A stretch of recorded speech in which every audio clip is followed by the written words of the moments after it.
the alchemist of pain, questioning the fire.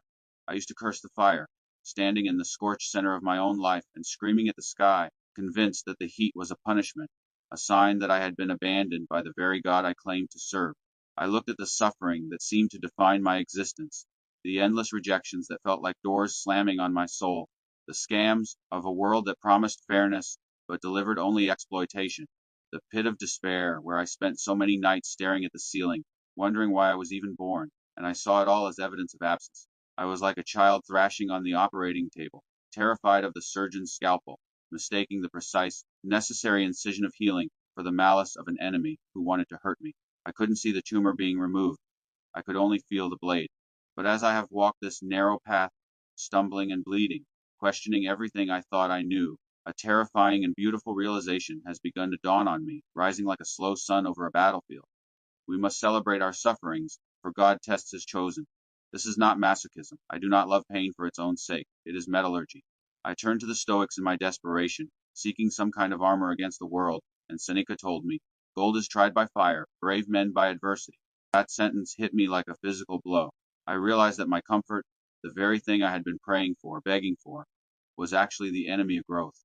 If I had remained safe in the country club of an easy life, surrounded by yes men and false security, I would have remained soft, unformed, a lump of unrefined ore with no value and no strength. But life, in its hard and severe mercy, threw me into the furnace.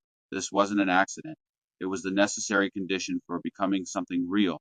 This furnace is the testing ground described in the wisdom of Sirach, where it says, "My son, if thou come to serve the Lord, prepare thy soul for temptation. For gold is tried in the fire, and acceptable men in the furnace of adversity." The suffering was not a mistake in the plan. It was the plan, it was the process.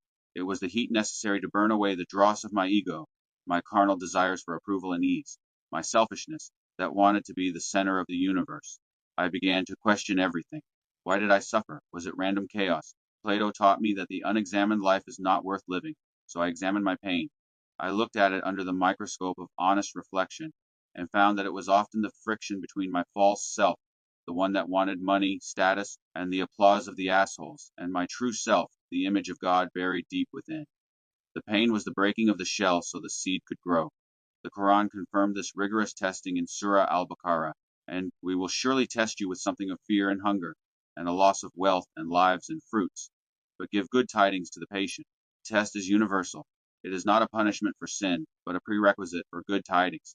It is the method by which the patient are distinguished from the pretenders.